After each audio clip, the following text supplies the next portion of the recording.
Hi all. Paddy's review from the weekend sporting event. Start the Premier League, first match up, West Brom and Chelsea. That was a shock. No one seen that coming. 5-2. It was a brilliant performance by West Brom. They were outstanding from minute one. They put Chelsea under pressure. The way they closed Chelsea down, and you could see that West Brom were up for it.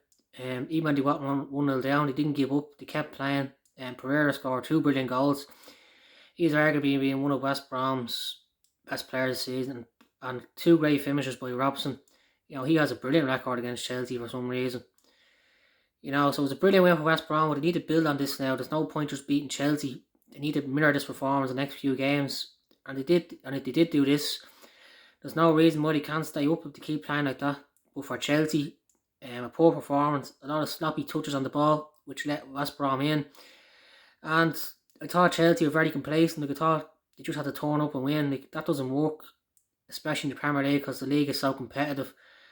And Thomas Tuchel has a job on his hand to rally the players for the Porto game, because if they play like that against Porto, they'll get beaten. So they need to improve for a Champions League game during the week. The second match, Leeds and Sheffield. A close match in the end, 2-1, but I thought Leeds were dominant. Only for their poor pass in the final third, they would have scored 3 or 4 goals. Leeds have been outstanding in the Premier League this year. And to break 40 points, considering it's your first season back in the league, is an amazing achievement. And Jack Harrison has been outstanding for Leeds this season. If they could sign him for like 10 or 11 million off City, that's a bargain, because he's quality, I think. But for Sheffield, they did show a lot of heart and credit not to give up and keep playing, but they need to build for next season.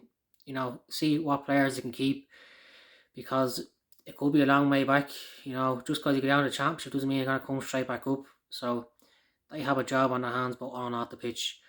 Third match up on Saturday, Leicester and Man City. Man City controlled the match from minute 1 to minute 90. They made Leicester look very average. You wouldn't think Leicester in the top 4, looking at the way Leicester played against City. But, the amount of changes that Pep Guardiola makes for one game, and they still play the same way. That's a brilliant job that he's doing. He has all the players competitive, and they're all in it for City.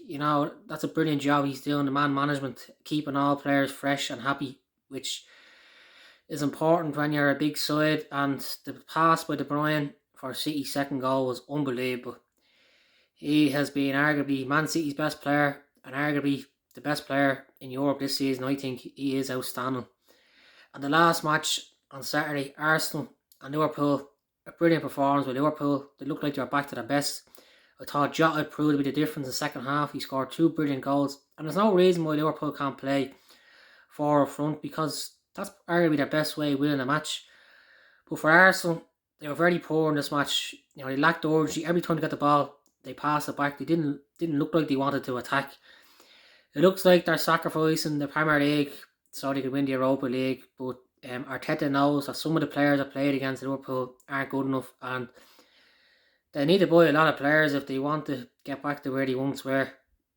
On Sunday, the first match up, Southampton-Burnley, proved to be an entertaining game. Burnley went 2-0 up, and they were playing well, but a great comeback by Southampton.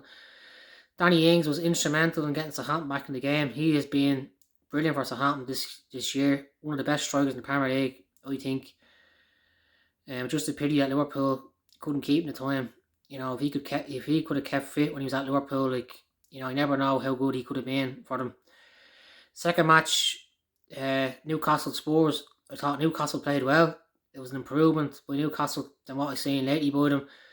They create a lot of chances. They tried to play, and they scored 2 good goals. So this could be an important point in their battle to stay up. But for Spurs, I know everybody knows that Harry Kane is quality and he scored 2 brilliant goals, but it's not going forward as Spurs' problem.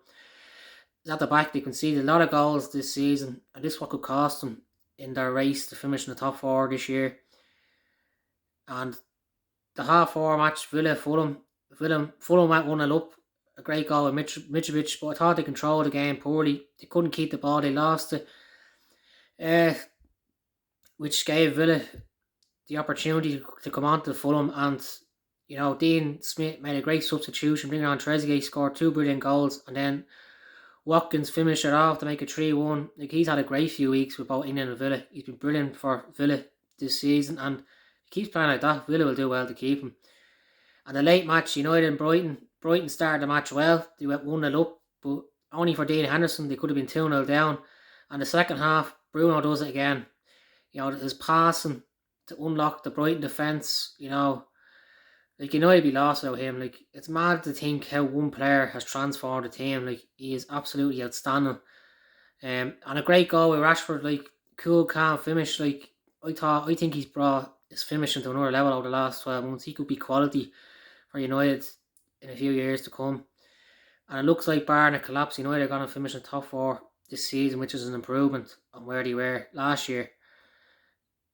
In European football, there was a few shocks. Dortmund get beaten, PSG get beaten, so it'll be interesting to see how they play in their Champions League matches during the week.